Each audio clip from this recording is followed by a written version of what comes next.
Donc, bonjour Arnaud, bienvenue sur Free and Nomad. Merci d'avoir accepté cette interview. Tu vis aujourd'hui à Ho Chi Minh, donc je te laisse dans un premier temps te présenter rapidement. Donc je suis Arnaud, j'ai 52 ans, je vis à Ho Chi Minh depuis 6 ans. D'accord. Je suis un immigré plus qu'un expat. Oui. Parce que je suis tombé un peu par hasard sur le Vietnam et j'ai décidé de m'y installer. D'accord. Ok, très bien.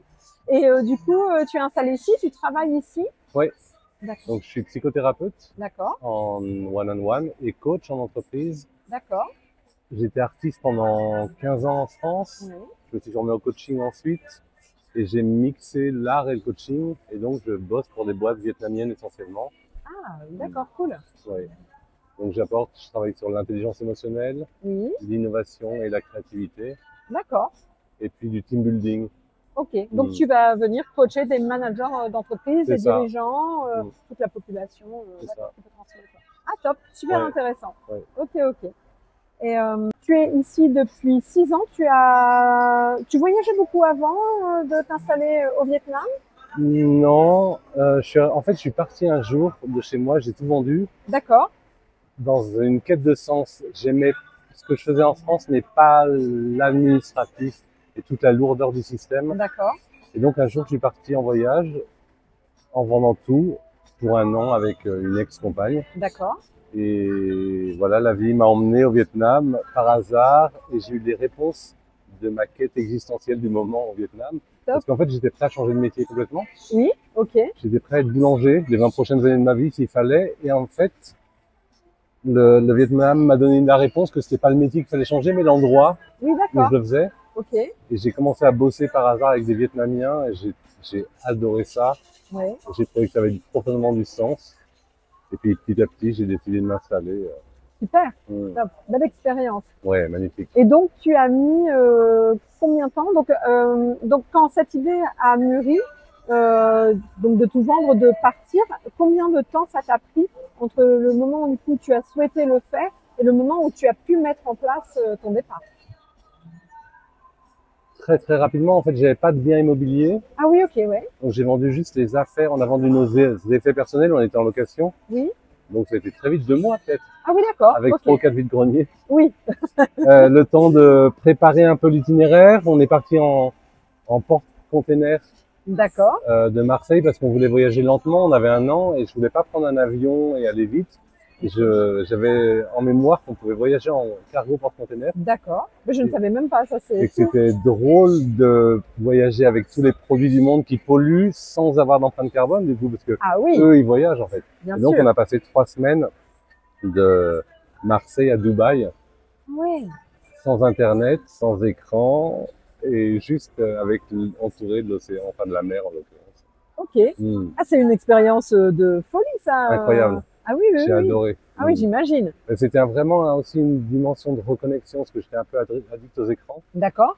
Et sur le cargo, c'est pas un cargo de croisière, il n'y a rien à faire. Ah oui, d'accord. Il y a juste de l'eau autour. Ok. L'équipage, ouais. Des containers, et puis toi, moi je me suis remis à lire, à contempler la mer, à réfléchir, à prendre du temps pour moi. Ah oui, j'imagine. Là, c'est vraiment une retraite. Ah, c'est une vraie retraite. Ah oui, super. Ouais. Super. Tu as trouvé ça comment, en fait? En fait, il y a une compagnie, il y a un site internet qui s'appelle Mer et Voyage qui propose ça. Et tu peux partir, tu peux traverser l'océan pour New York. Ok. Tu peux aller dans le monde entier. Le bateau que j'ai pris, moi, il allait en Chine. Nous, on s'arrêtait à Dubaï parce qu'on allait en Inde. D'accord. Mais ouais, tu peux aller il y a des gens qui font le tour du monde. Ah, c'est génial. Alors, pour vous qui nous écoutez, qui avez peur de prendre l'avion, là, c'est un super tips.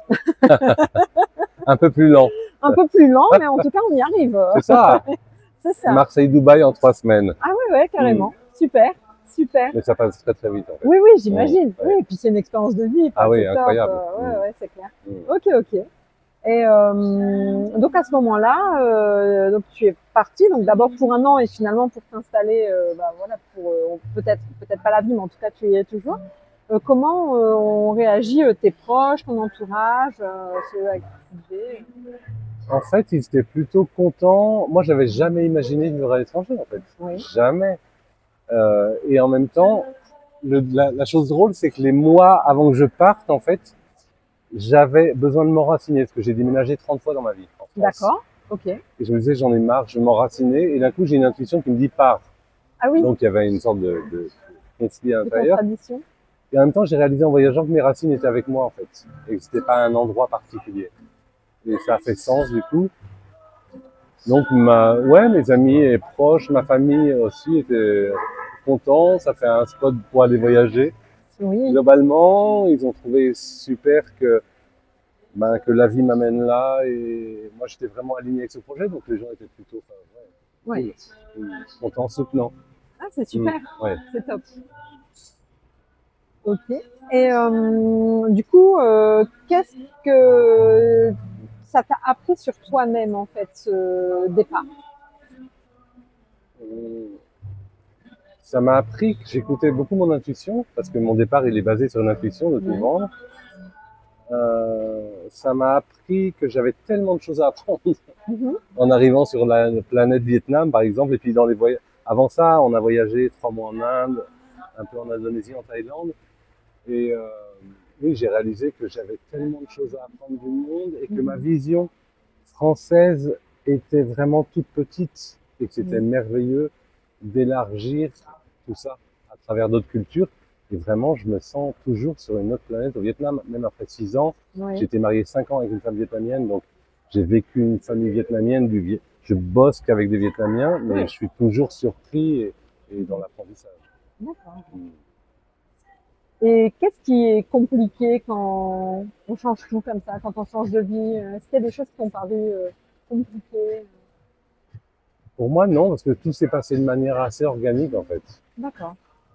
Quand je suis arrivé au Vietnam, je me suis mis à travailler. J'étais à 4 heures d'ici, dans la Pampa, à Nam Quat Tien. C'est un parc naturel régional, un parc naturel d'une jungle. Et je suis resté là 15 jours et je suis resté 3 mois.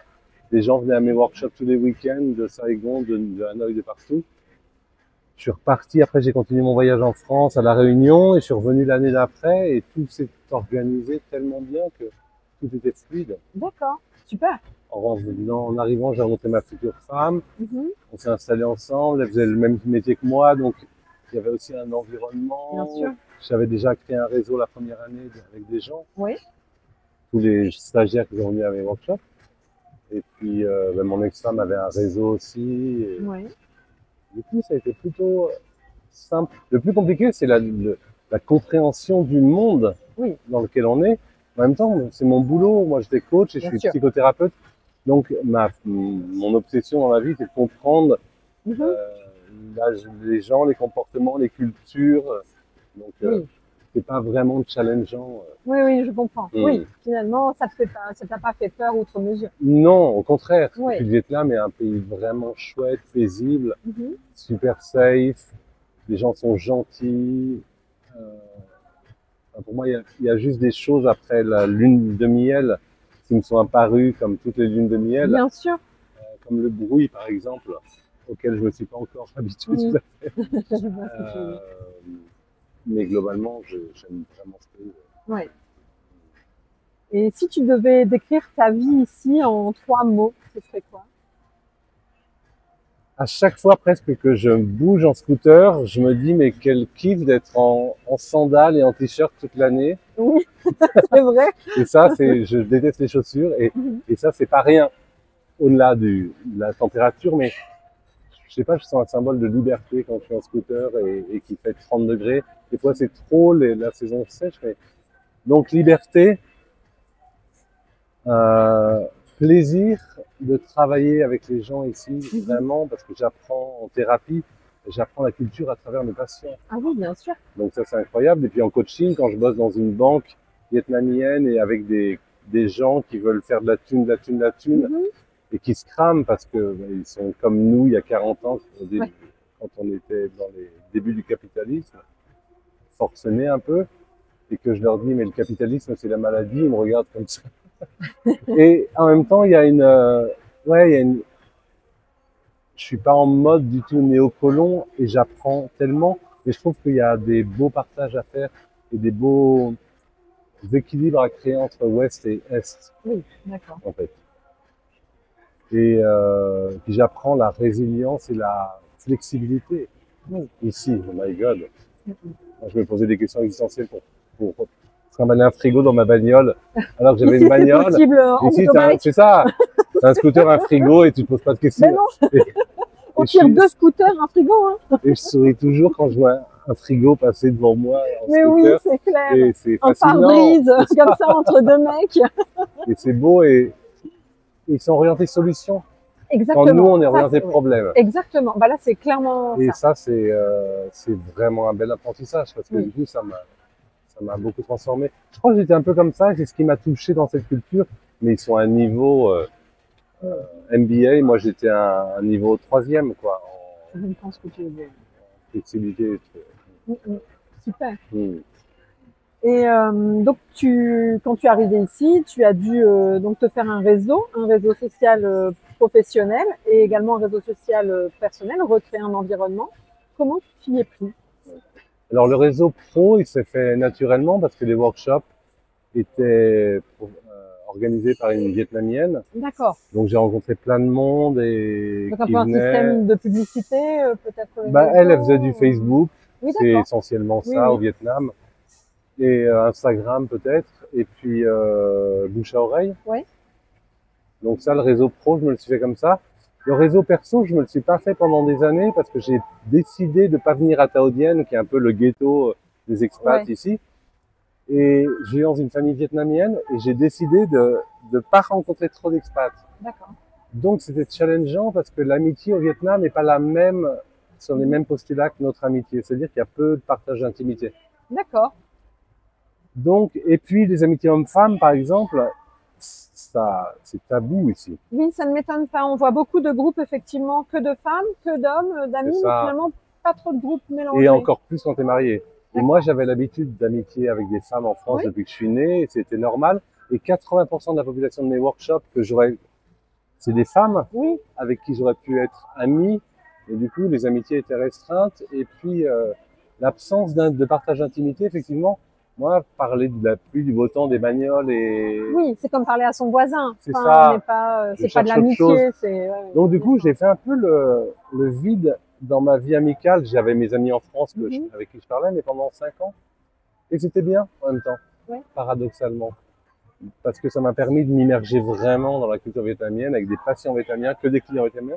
Et quand j'ai divorcé il y a 2 ans, je me suis ouvert un peu aux expats et maintenant je combine plus. Donc j'ai des amis expats, des copains vietnamiens, je bosse avec des Vietnamiens et des Français. Et là maintenant c'est plus équilibré. D'accord. Pour la partie amicale. Et puis la partie pro, c'est bien aussi de bosser en français. Oui, ça te permet de faire les deux en tout cas, ça c'est super. Oui. C'est top. Ok.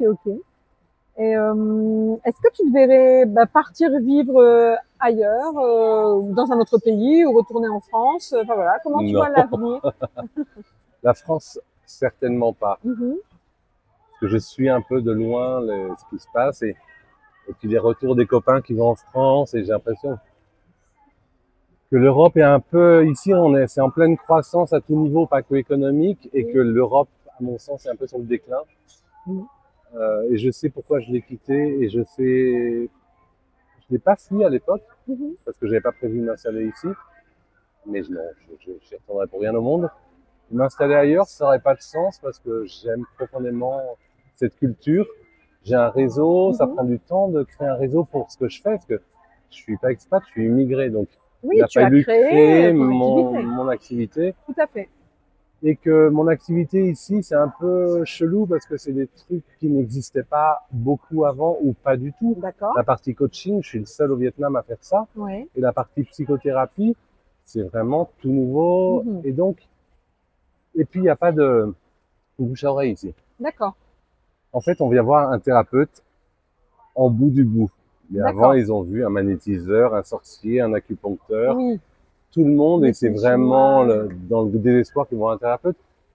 Même si la thérapie marche, ils vont jamais en parler parce qu'on parle pas d'intimité avec ses proches. Oui, bien sûr, donc avec un thérapeute non plus finalement, bien sûr. Alors, si, avec le thérapeute, ils parlent d'intimité, mais ils vont jamais me recommander à leurs potes. Bien sûr. Parce qu'ils n'en parlent pas à leurs potes. Oui.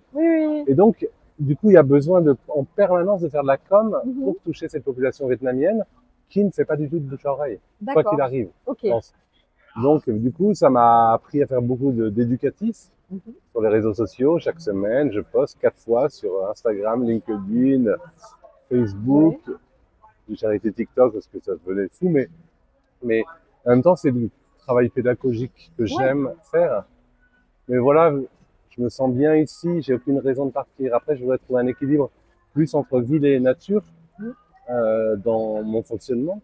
C'est en cours de création, mais j'aime le Vietnam. Du coup, ça a aussi induit que tu as dû t'adapter aux réseaux sociaux, à la technologie. Tu avais déjà une appétence précédemment J'étais pour un les peu technos, geek, mais j'ai eu des assistants pendant des années parce que je parle pas vietnamien. Ah oui, bien sûr. Et puis, je voulais pas, c'est pas mon métier de faire de la com. Bah oui, C'est un bien métier sûr. de marketing. Et puis, en fait, ça s'est passé récemment où ma dernière assistante est partie parce qu'elle avait d'autres projets.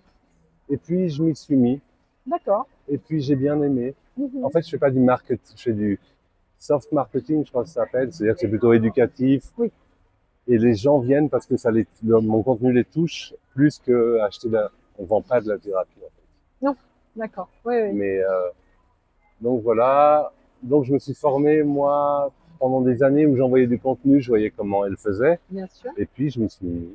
Oui. Et puis, avec l'IA, ça m'a facilité les choses. Oui, c'est vrai que ça Pour fait quand même une structurer, en grosse fait, des choses, parce que je suis créatif. Oui. Mais pour structurer des contenus sur 3 mois.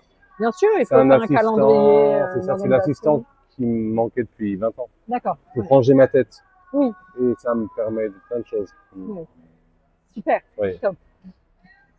Et est-ce qu'il t'est arrivé une grosse galère? Est-ce que tu as un truc à partager, enfin une galère, une mésaventure ou quelque chose de fort que tu aimerais partager avec les gens qui finalement n'oseraient pas forcément s'expatrier aujourd'hui? Non, juste un truc chiant avec un loueur d'appart qui gère pas des réparations qu'il y a à faire. Oui, mais et bon, que ça les pourrait arriver en France.